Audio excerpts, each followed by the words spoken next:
on digital radio, on the app, on your smartphone, on X, YouTube, and Facebook. The Sportscast.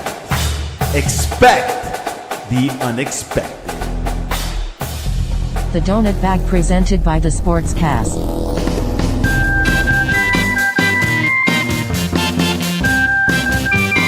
The Donut Bag, hosted by Joey Bag of Donuts.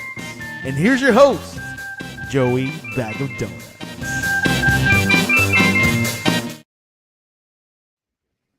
We got the music back. I like it. And also, look who's back. Welcome back, Darren. It's great to be back, man.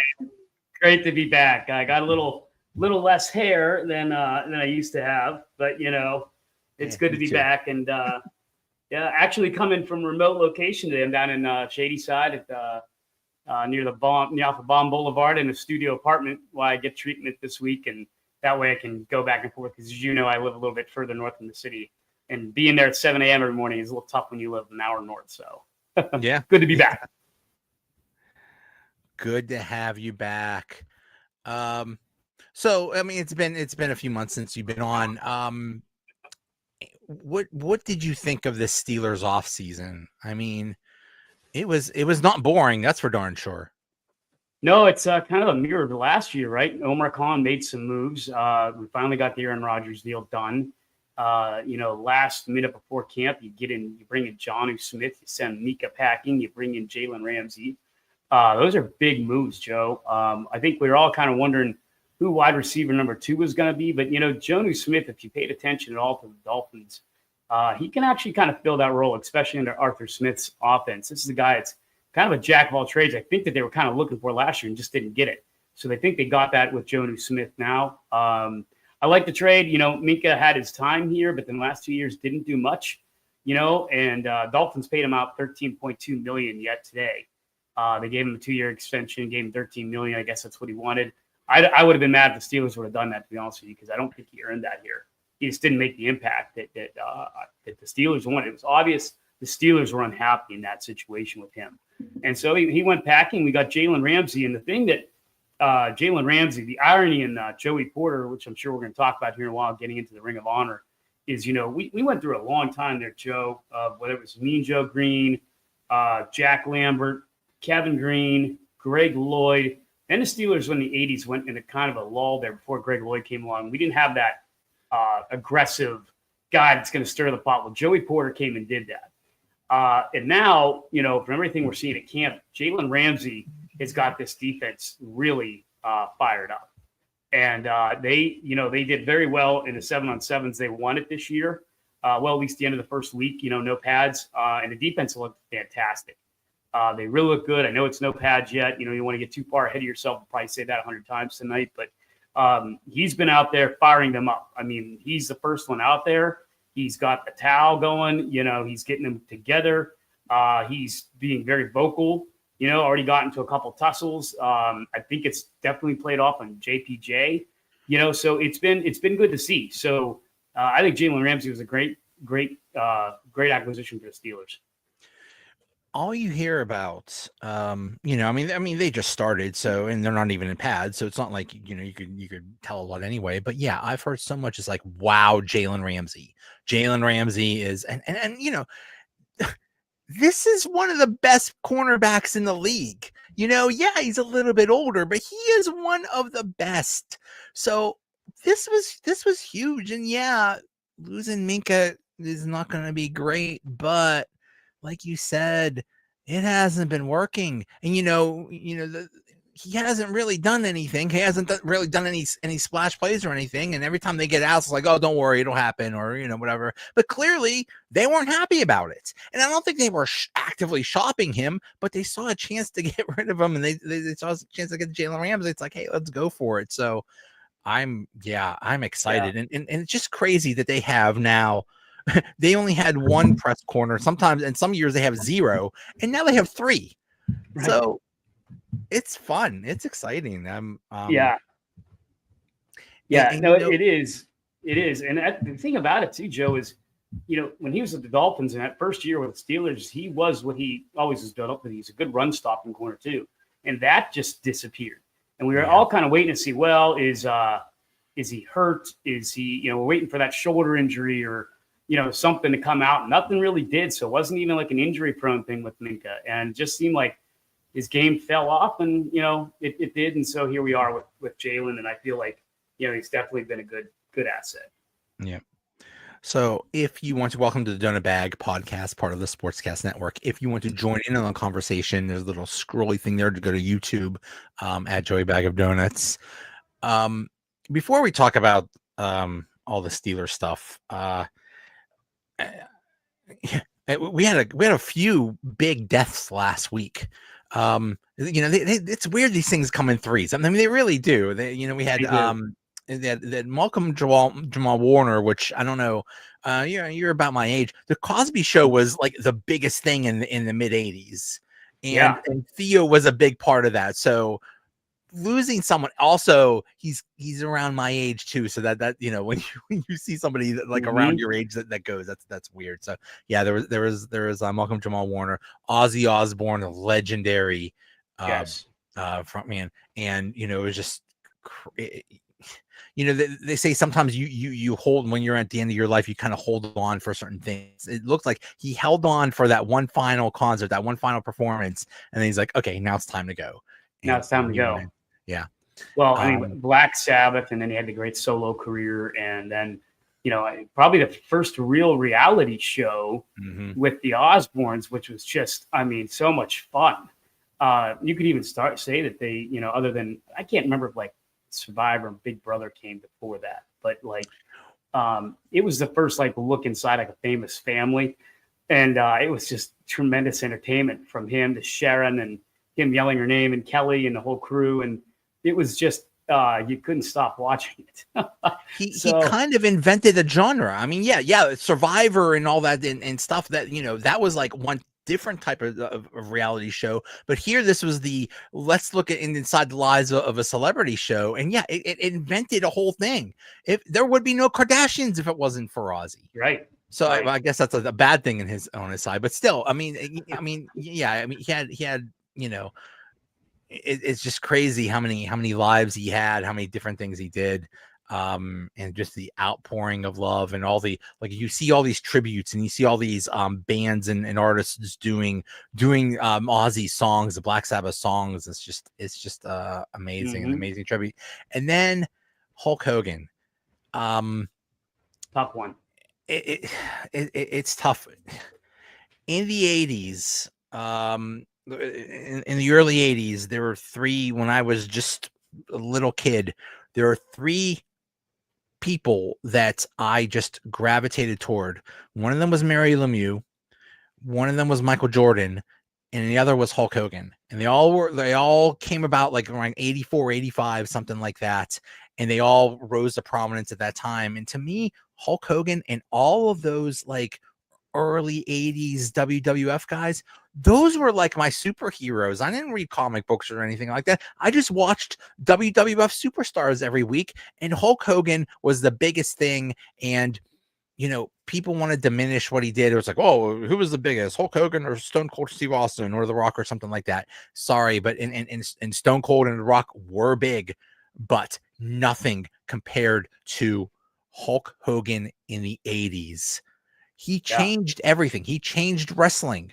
Wrestling used to be, Memphis wrestling and Texas wrestling and Florida wrestling and New York wrestling and all this stuff. And then Vince McMahon came and wiped it all out and made it all a national thing. And it was all because of Hulk Hogan.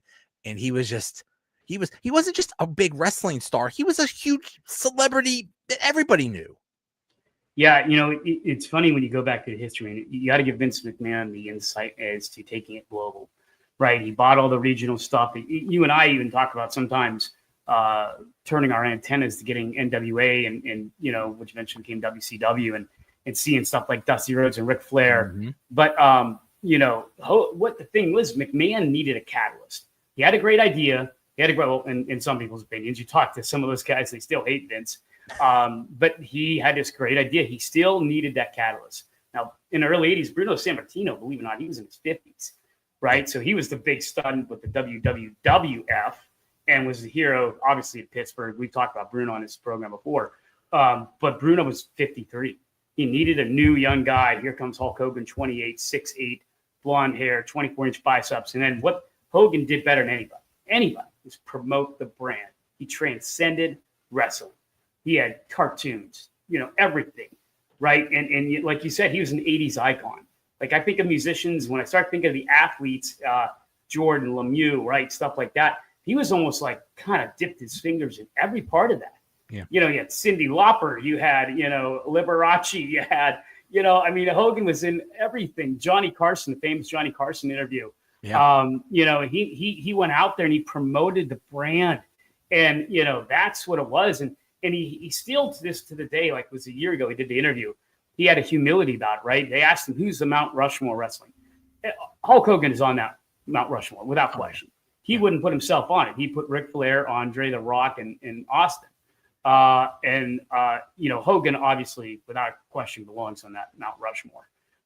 They probably need more heads, but he just transcended the sport, Joe. He was everywhere and everything, and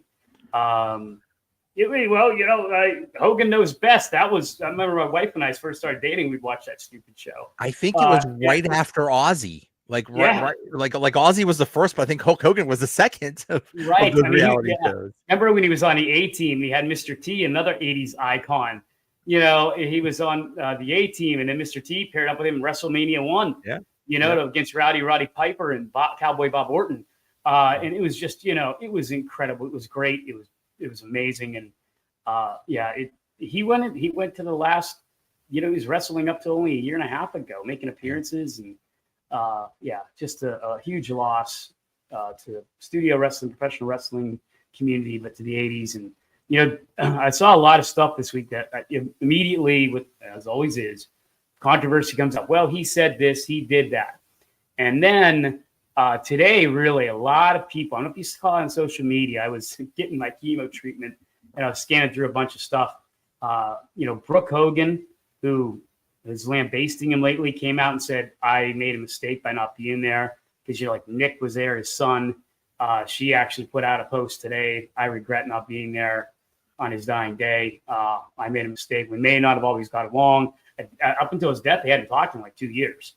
Wow. And so she kind of came out today. Kevin Nash, Bubba Ray came out, because there's a whole thing over the racist comments, which I saw some people blast him about. He was profoundly sorry about that. We all make mistakes, Joe. I'm sure at your time I've said something, I swear, whatever, you said something derogatory by mistake or whatever, you don't really mean it. You say it in jest, you say it in anger. And, he went out of his way to try to ask for forgiveness on that.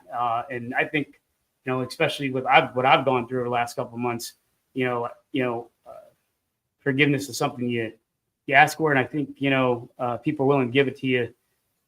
It's there. We all make mistakes, and he made a few. And but I think overall, he was just an icon. And it was a sad day when he passed, for sure. I saw a clip. He was talking to Mick Foley, and years ago, he just dismissed Mick Foley. He just, that guy's just a stunt man or something like that. And I saw them talking, and he said, I just said that out of ignorance. I'm really sorry I said that. That was really stupid of me to say. So yeah, I mean, you do and say stupid things, and some things are unforgivable, but some things it's like, what, I made a mistake, and I'm really sorry. So but yeah.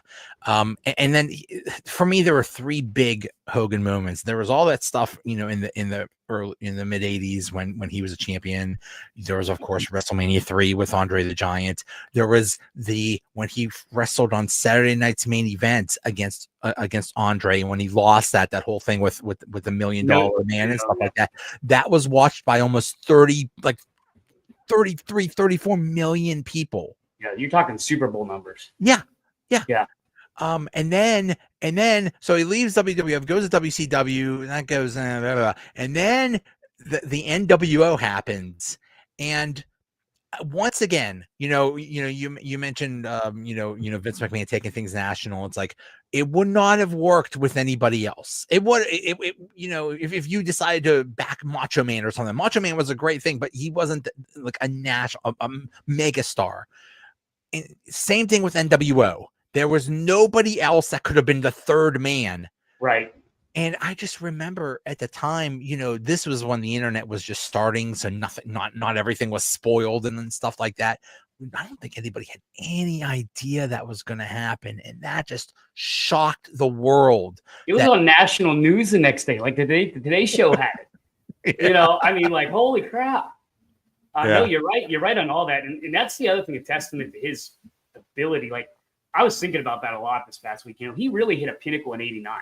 So WrestleMania 5, it's him and the Macho Man Savage. It's a great match. He beats the Macho Man, the two biggest wrestlers at the time.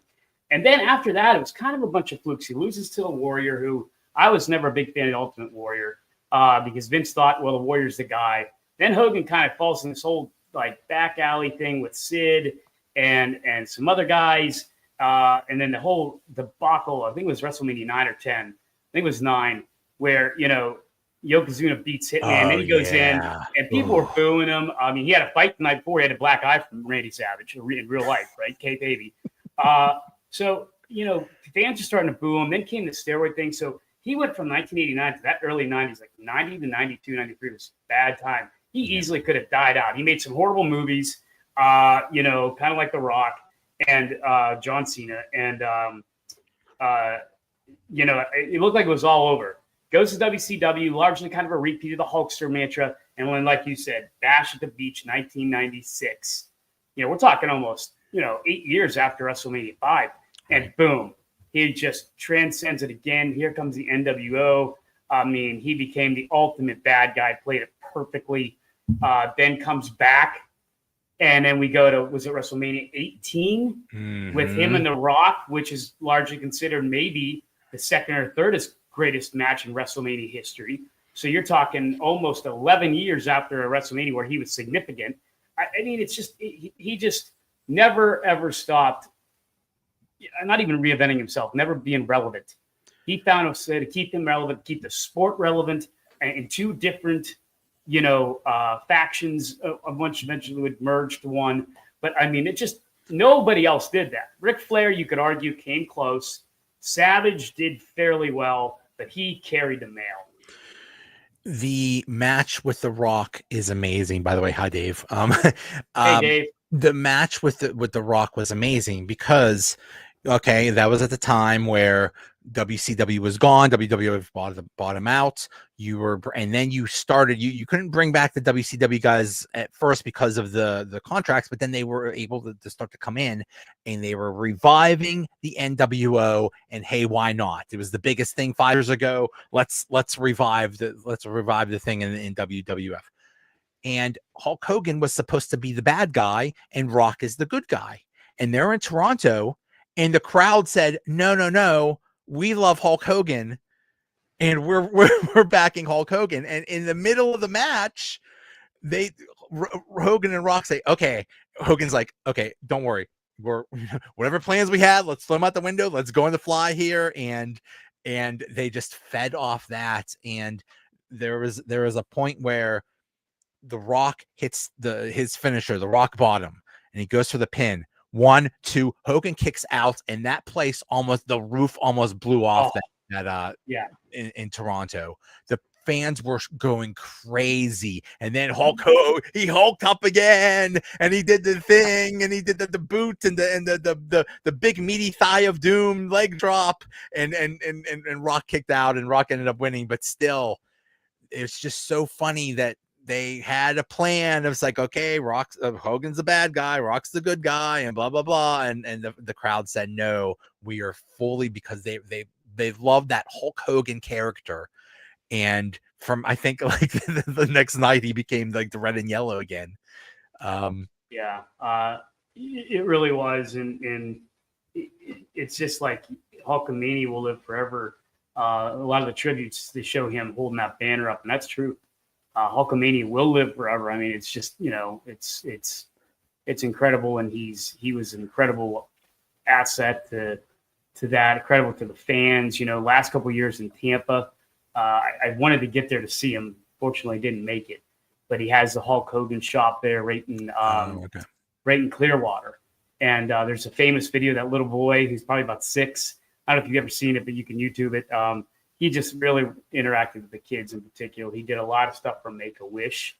There is a picture of him here at Shady Side with, obviously it must have been a Make-A-Wish at some point. Oh, wow. With a couple kids I've seen, and just just a great guy.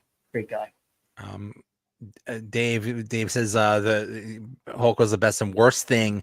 Vince was looking for the next Hulk instead of the next thing. Yeah, I mean, wrestling in general, just basically from like the early 90s, just was like bad. And part of the problem with the WWF is that they weren't just looking for the next Hogan, they were looking for the next Undertaker, because the Undertaker was the other big thing that Vince invented of this, supernatural dude. So he decided, let's have everybody do a gimmick. Let's have Duke the Dumpster Drozy and the Repo Man and all this, one gimmick after another, and people were tired of that. And that's why people loved when the NWO came out, because they were the cool bad guys. People were cheering the NWO, and that was what was needed. But right. Yeah, Hulk Hogan is just larger than life figure.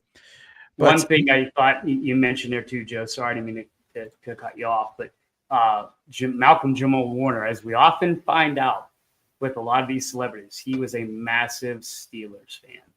What? Yes, I didn't know that. I didn't know that. It's like sometimes like at Joe Mantiago, I said his last name wrong. Mantinelli.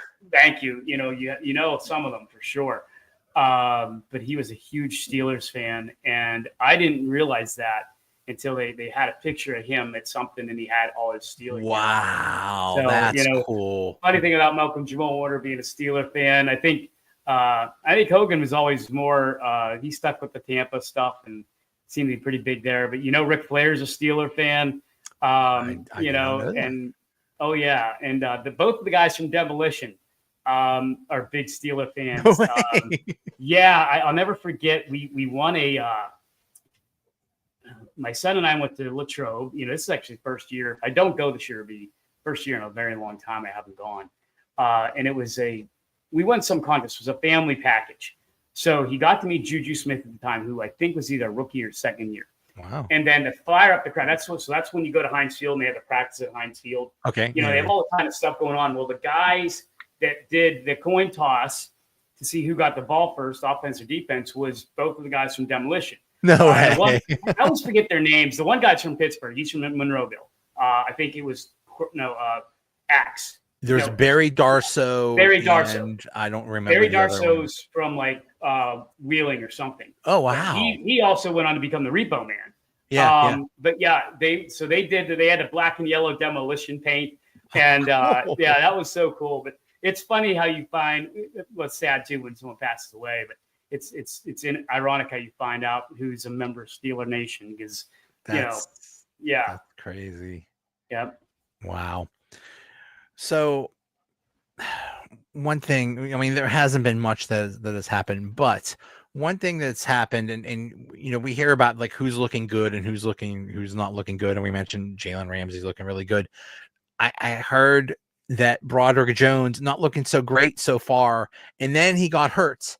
And the thing that sucks about that is, okay, he's our starting left tackle. Who do we have now? You have Dylan Cook or Gareth Warren, right? Gareth Warren's kind of like your utility guy. Yeah. He can play guard. He can play tackle. Dylan Cook's not bad. He had some time playing last year, but I know it was Mark Caballi who came out with that today. He's got off to a slow start.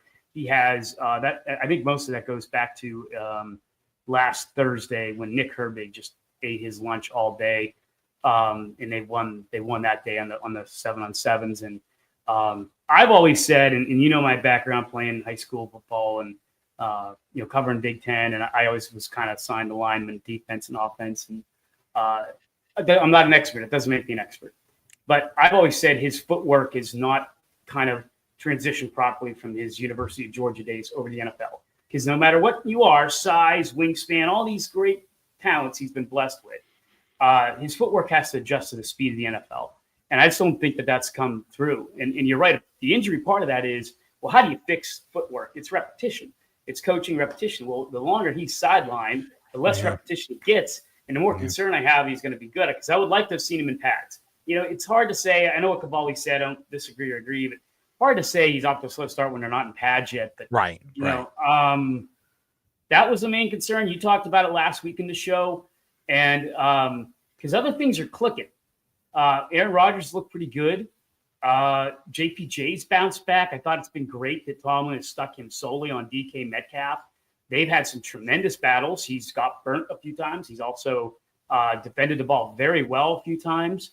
Quan, we talked about the running back. He's looked fantastic. And now Will Howard. Will Howard is this. He and not only is he like the darling, right? Because I think everybody, and I think good fan bases, Cowboys, Steelers, Brownies, they embrace the darling. They embrace the underdog. Well, here comes Will Howard, and he's not just the guy that was a 5th or 6th round pick that might make an impact. He's looking good to go along with what you're saying there in the crawl. He's insane. It's like 26 out of 31. He's threw 1 interception. He's thrown like 5 touchdowns. So it's like Aaron Rodgers is talking him up. There's been a lot of that talk. Like him and Aaron Rodgers are getting along good. We all love Big Ben.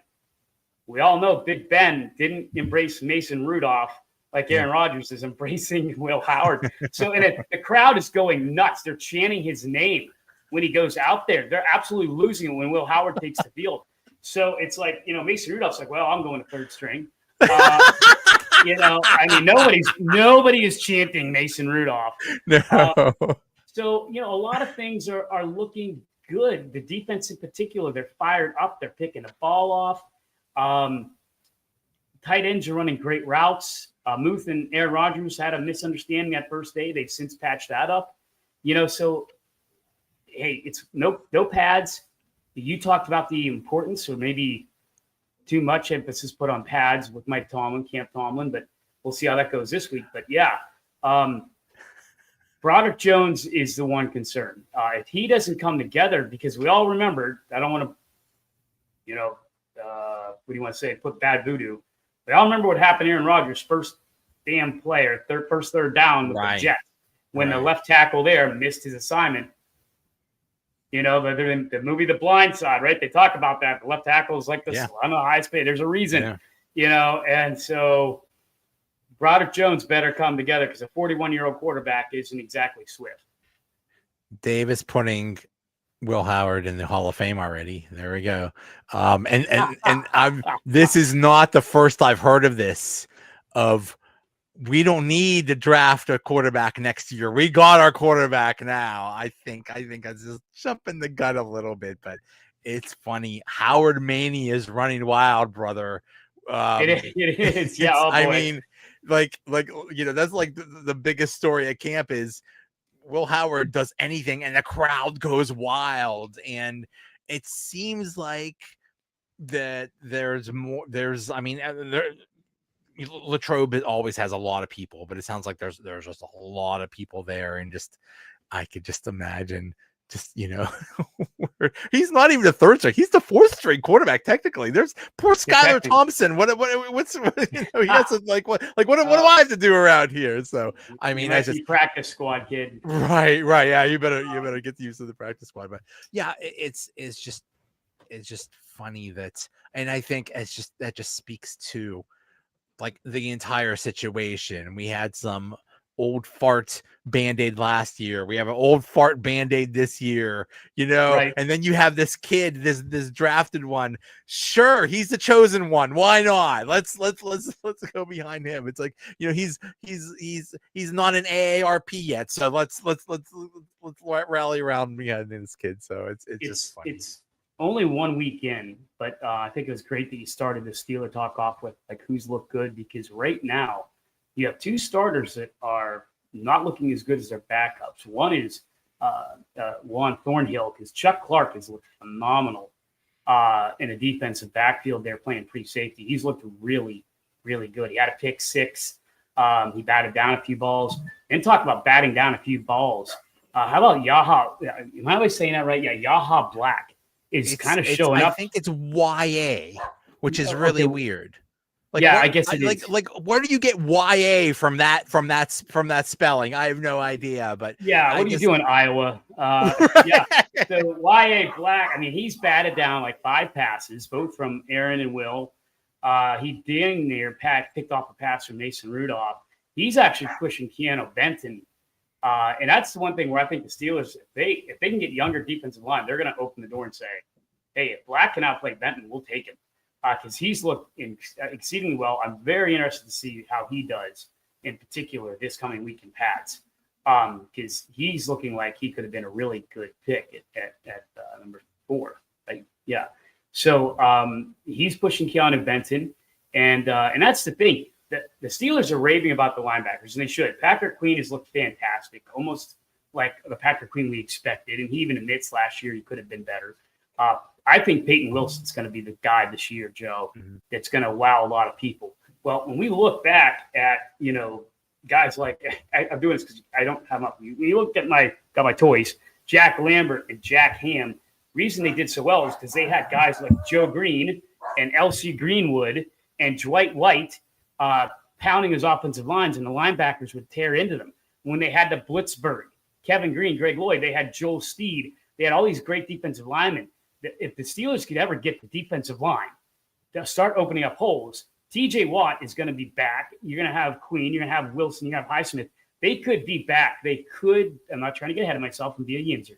They could get back to Blitzburg if the damn defensive line can actually start putting pressure on the offensive line, opening up holes. It could be a really good, stout defense this year. It could. And I think Jalen Ramsey could have something to do with that. I think with them having possibly TJ Watt and Highsmith move around a little bit, I think that could have something to do with it. Yeah. I mean, the possibilities are excited. And here's the funny thing. We're a good way into this podcast. We have not even talked about the first round draft pick yet, who apparently is also looking awesome. Harmon. Yes, he is. He's looking fantastic, and that's the thing. You get Harmon, Benton, and then I love throwing in Hayward. We know he's 13 years into it, but you get that veteran presence, and you get a bunch of young guys that are finally pushing through. We've been waiting for this for 5 years, Joe. It's been Cam Hayward and the rookies, and none of them have panned out. But this could be panning out. I think this week's going to be a lot of fun in pads to see what that defensive line does against this offensive line.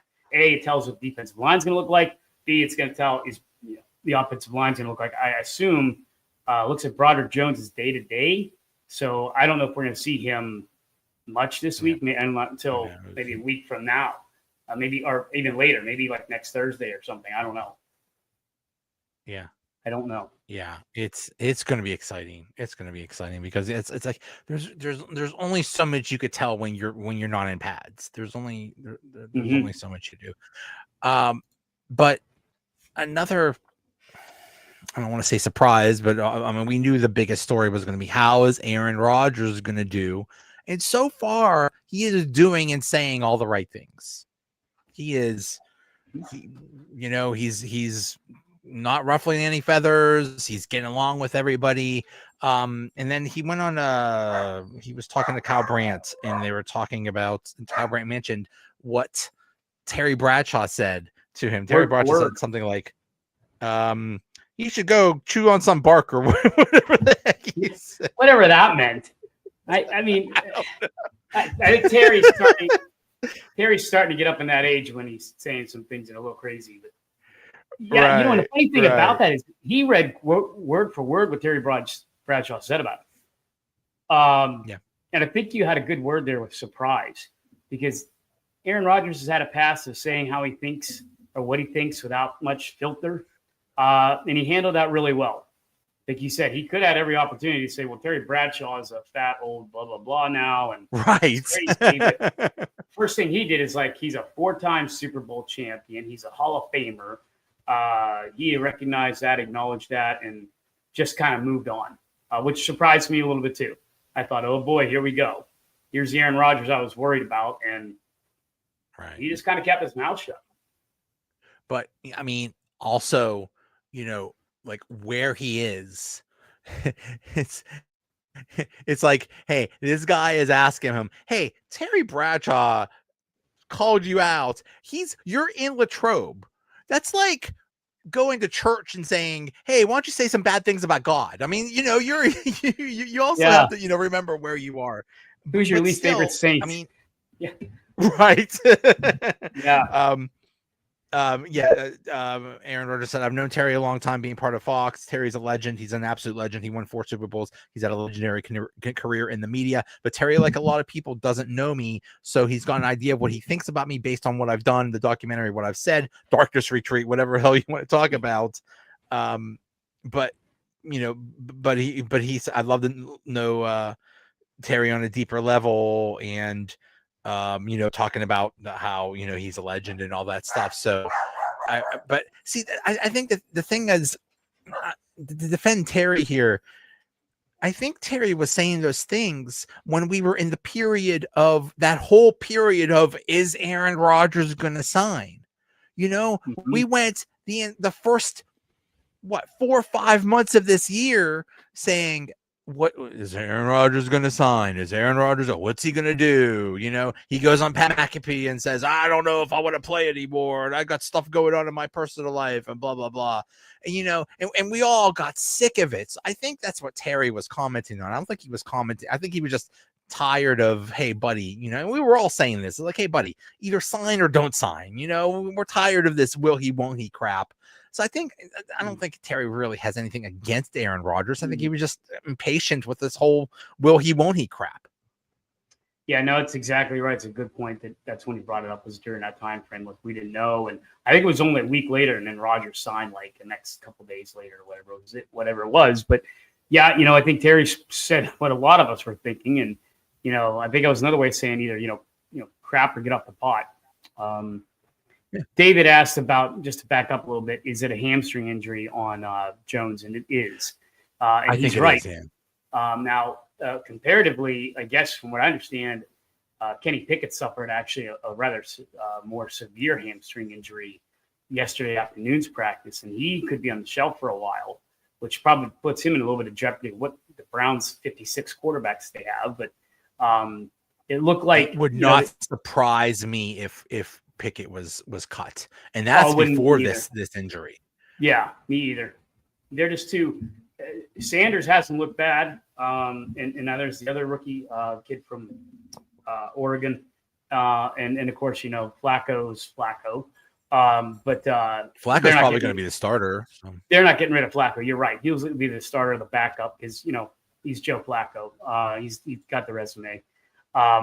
But no, it looked like the thing about Broderick Jones, as big of a guy as he is, he was standing on it. They had it wrapped with some ice and stuff. He sat down and stood up, watched practice. Didn't, it looked like it was being treated as a one-a-day thing, which is why I think he probably might be back next week. But David makes a great point. If that's a nagging injury, that's a problem because it could be reaggravated. Exactly. This could go on all year, unfortunately. Yeah.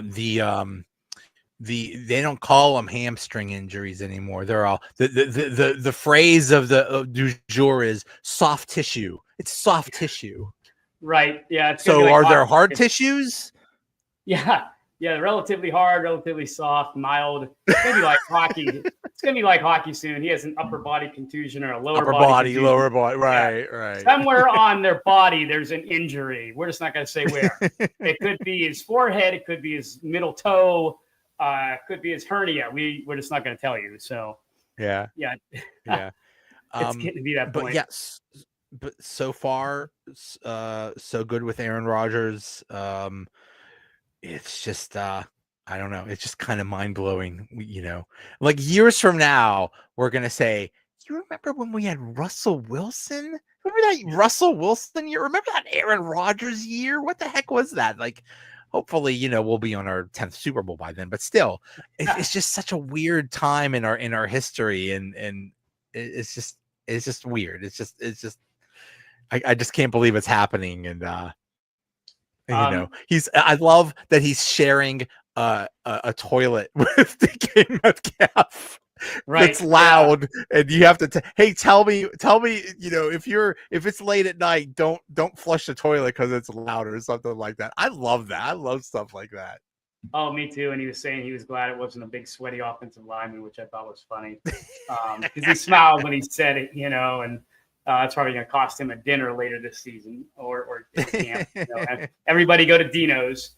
But no, the funny thing too, I guess if you ask, I think right now our quarterback room and our running back room are better than what they were at this time last year. And I think that's something to be positive about. And I would even dare to say maybe our wide receiver room. I know that, Robert Woods isn't exactly everybody's answer, but, I think, Rowan Wilson has showed some promise in this camp too. We're finally seeing what he can do healthy. There's no quarterbacks or kickers pushing a blocking sled. That's good. So that also has gone well. Yeah.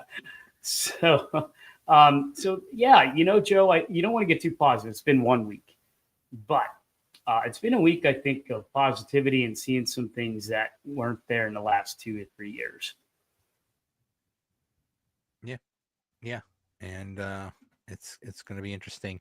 One more thing, Cordarrelle Patterson, he announced his own release. He broke his own news. That was so great. He tweeted that it's like breaking news. I got released, which on my day off went viral because I said on my day off, yeah. And I said, "Do you have a source on that?" Right.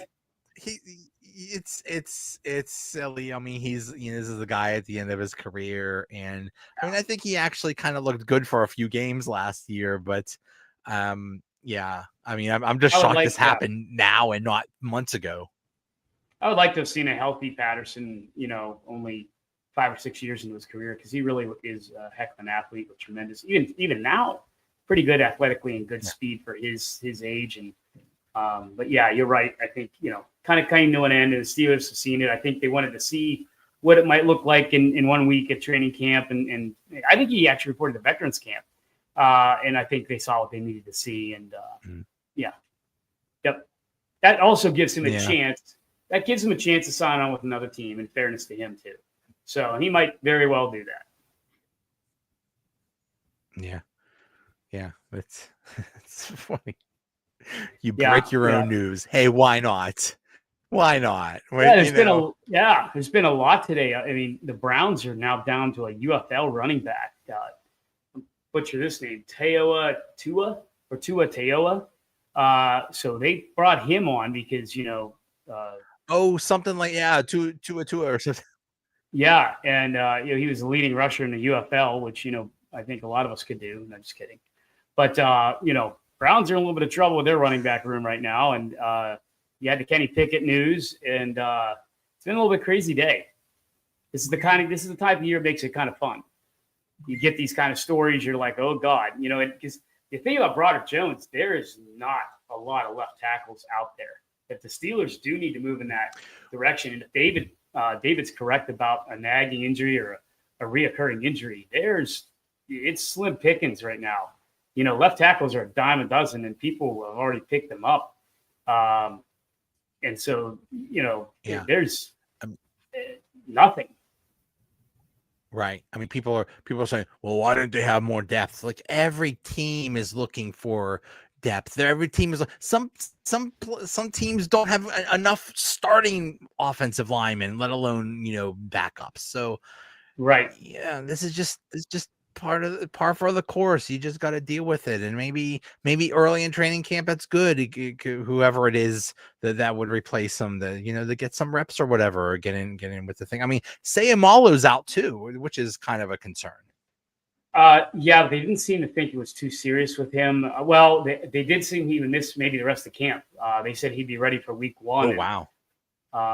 So we'll see on that. But I mean, I think he's kind of cemented. He'll be there, do well. I think they're not worried about him. I think they want him to get healthy. But yeah, and if you look, like there's a free agent listing. I looked it up after I saw about the injury to Broderick, and Chris Hubbard's like one of the top free agents. He's a former backup for us. So there's really slim pickings out. Hey, why not? There's not. Yeah, right. I mean, you may very see if he doesn't play next week, I would suspect they might bring somebody else in. And Chris Hubbard knows the system, I guess. He might be a guy they bring in. I don't know. But that's that's a concern. And if that goes down, Joe, he was a 16th pick, right? And the first round pick, he was Right. 16 overall. You got to look at that. If it doesn't work out this year, you got to start looking at that as one of the bigger busts in the last 20 That's a years. bust. Yeah, Yeah.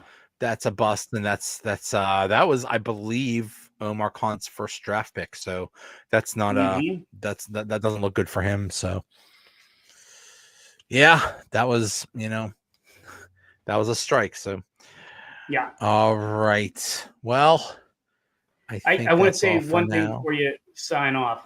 First of all, I want to thank you and my wife. Thanks you. It was really nice for you to check in on me these last couple of months.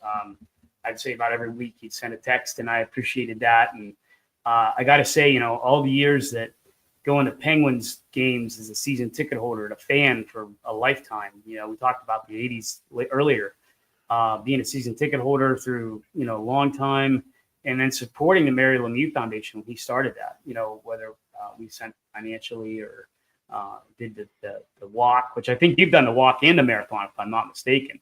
I've never run the marathon. I've had some cousins that have, but I haven't run it. I've walked. I never thought someday it would be saving my life. And it's been really something. This last part of my treatment has been held at the Mary Lemieux Cancer for Blood Cancers on the 4th floor at Hillman Cancer Center here in Pittsburgh. It's where I'm at this week. It's where I'll be in tomorrow morning and the rest of the week. So it's really surreal, but I think it speaks to his character, your character as not only a host of the show, but a friend of mine. I can't tell you how much I've appreciated you and your kindness and caring. Ash and several of our other co-hosts have been asking. Leanne and Allison have been messaging me, making sure I was doing okay, and that meant a lot to me. I'm going to do the show as much as I can over the next couple of weeks. I think that first couple of weeks of September might be touch and go with how I'm feeling in the hospital, but that stem cell transplant's coming up in September, and it's going to be a little bit of a rough go, but we'll get to the light at the end of the tunnel and do well. The doctors here are amazing. One thing we talk about a lot of sports in the show, obviously, but you could heck of a podcast just talking about the nurses and doctors here at UPMC. They've been basically saving my life, and I'm appreciative of them. I'm appreciative of you and all our listeners and stuff like that. So thank you for that. Well, we're all praying for you. I pray for you every day. Thank you. You scared the crap out of me because I texted you a couple of weeks ago and you never responded. I don't think you got it because it just says delivered. And I'm like, oh my God, what's wrong? What's wrong? Is he okay? But then I saw you tweeting. I was like, okay, he's okay. Yeah, sorry, I must have missed that one. I missed a few, You but scared yeah, me for a minute there. But sorry. Yeah, yeah, I've had great support. My wife is incredible. That's My okay. family- It's okay. I saw you tweeting. It's like, okay, we'll just. Yeah, he's okay. Yeah, When you're tweeting again, yeah. So, but from my wife to my kids to my kids, son, and then my parents, it's been tremendous. So, thank you, David. I appreciate that. I couldn't be anywhere else. Just amazing where we live. We're very lucky. It's I've heard Pittsburgh has some of the best facilities. Even the folks at Sportscast saying great to see Thanks, you again. Sportscast. So, I appreciate that. Yeah. Thanks, Sportscast. We're all Thanks for being pulling good for fans. you. Like a hockey injury, we'll just call it an upper body injury. We'll just we'll make it. We'll say you have a soft tissue injury, so we could be That's training. right. That's right. Soft tissue injury. All right. But yeah, you're welcome anytime. It's so good to hear from you again. You look great. So Thanks, Joe. This was awesome. Just talking to you, talking sports and everything else is just the secondary. It was just great seeing you. So Thank you. Yeah, looking forward to talking to you again. You too, Joe. Talk to you soon. Thank you again. All right, I'll see you. Yep. Bye, Pittsburgh.